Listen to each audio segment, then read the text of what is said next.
Morning सगळ्यांना. आजची आपली मॉर्निंग कशी झालेली आहे पहा, मस्त अशा वाफळलेल्या चहा सोबत.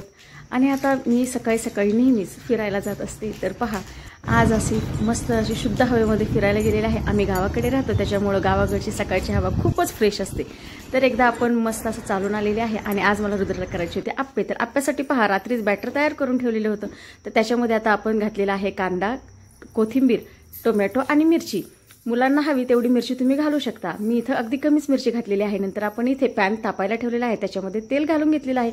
आणि आपण पहा मस्त असं त्याच्यामध्ये आप्प्याचं बॅटर घालून घेतलेलं आहे. आणि मधले 3 जे आहेत ना, त्याच्यामध्ये आपण नंतरच घालायचं बरं का, नाहीतर मग आपले आप्पे लवकर भाजले जातील आणि जास्तीत जास्त करपतील. त्याच्यामुळे त्याला आपण नंतरच तिथे घालायचं असतं. पहा आता छान असं आपण झाकून ठेवलेलं आहे. आप्पे पहा आपले किती सुंदर आप्पे झालेले आहेत. आपण पलटी करून दुसऱ्या साईडने सुद्धा ते छान असे भाजून घेणार आहे. तर पहा दुसऱ्या साईडने सुद्धा खूप सुंदर अशा आपले आप्पे भाजून झालेले आहेत. तर आता आपण इथं चटणीची तयारी करूया. चटणीमध्ये घातलेलं आहे मी खोबरं, कोथिंबीर, मिरची, आलं, लसूण, थोडंसं आपण त्याच्यामध्ये दही घातलेलं आहे.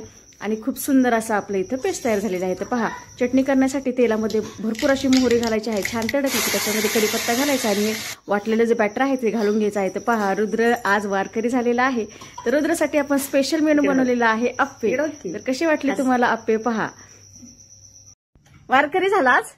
अरे वा, ईशाननी पण आंघोळ केली बघा, एकदम फ्रेश फ्रेश.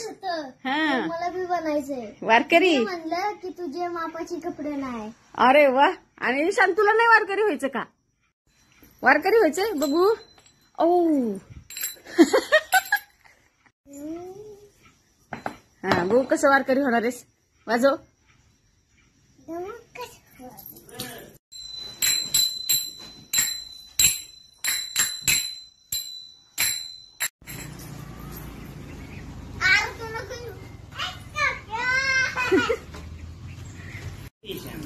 इकडे बघ दादा, इकडे बघ दादा, इकडे बघ.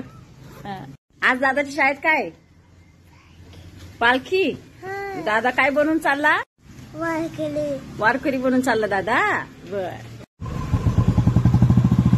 रुद्र इकडे बघ ऋतू. बाय.